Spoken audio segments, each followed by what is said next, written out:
The early 80s seem a long time ago.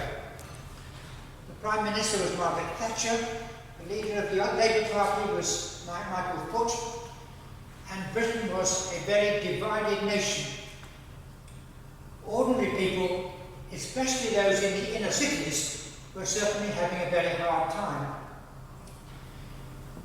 Robert Runcie, who was the Archbishop of Canterbury at the time, together with Eric James and others, brought together a group of influential people to survey the lives of those in the inner city. Their report, when published, was called Faith in the City. There was a popular version which looked like that, which is rather easier to read than some of the other documents. They collected information from various sources, but they were astute enough to see that all the statistics that they used about poverty, unemployment, illness, poor housing, and much more were all based on the government's own figures, so they couldn't argue about the figures. People in different cities were all brought together to form their own groups. In Leeds, thanks to the enthusiastic support from the then Roman Catholic Bishop Gordon Wheeler, it was agreed that the project would be fully ecumenical. A group was formed, led by Tony Comber, the Archdeacon of Leeds. Working parties were set up, and in due course, the Faith in Leeds report was produced, I think in the autumn of 1989. Public meetings were held. One in Hunslet attracted over 800 people. It was addressed by David Shepherd, then Bishop of Liverpool, who was the Vice Chairman of the whole National Committee. And the recommendations of the report were discussed in many local churches. It wasn't universally welcomed. Some said it was too radical and smacked of Marxism. But locally, it was well received by those who knew well the plight of people in the inner city. Although the Faith in Leeds report did mention older people, it was felt that this group was often overlooked.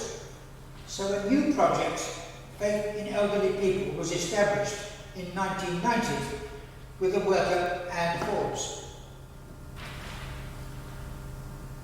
Funded by the Roman Catholic Sacred Heart Sisters, this group, the main task was to produce yet another report called Called to be Old. Initially, this group focused on both Bradford and Leeds, but in due course, two separate groups developed, and I became the chair of the Leeds group in 1992. That's over 30 years ago. We encouraged discussion of the local report, with particular emphasis on older people, offering to speak to individual churches, or preferably churches together in different parts of the city. One concern was the way in which residential care workers often knew little about the earlier lives of those for whom they were caring. We developed the idea of a personal memory box, which it was pitched, I suppose, the idea from those who were going to be adopted as children and had their own memory box. We adapted it so that people going into care could take in things that would remind them of their earlier lives. It might stimulate them, but it also might stimulate their carers to ask questions about things that they got, whether they were nurseries built, a cricket ball, a favourite article of clothing, photograph, or whatever it might be. And it would help staff to recognise that these people who perhaps couldn't remember much about what they'd had yesterday could remember what they had done in the past and could be told. The small committee of Faith in Elderly People soon found that there was more to do than they could manage. Appeals to various charities resulted in our being able to appoint a half-time dementia worker who could carry the work forward, as dementia was increasingly being seen as a major concern. We interviewed and appointed a Christian nurse who had worked with those with dementia. Her name was Canon Alan, who's also here this morning and from whom we'll hear more later. I remember one visit to Vermontoft Elderly Action just before Christmas. We had taken along a baby doll and made a kind of crib scene. One person from Vermontoft who was there, who happened to be called Mary anyway, decided she would like to play the part of the Mother of Jesus. And wrapping a blue shawl round her shoulders, she walked up and down for most of the morning, looking very happy at nursing the Christ child.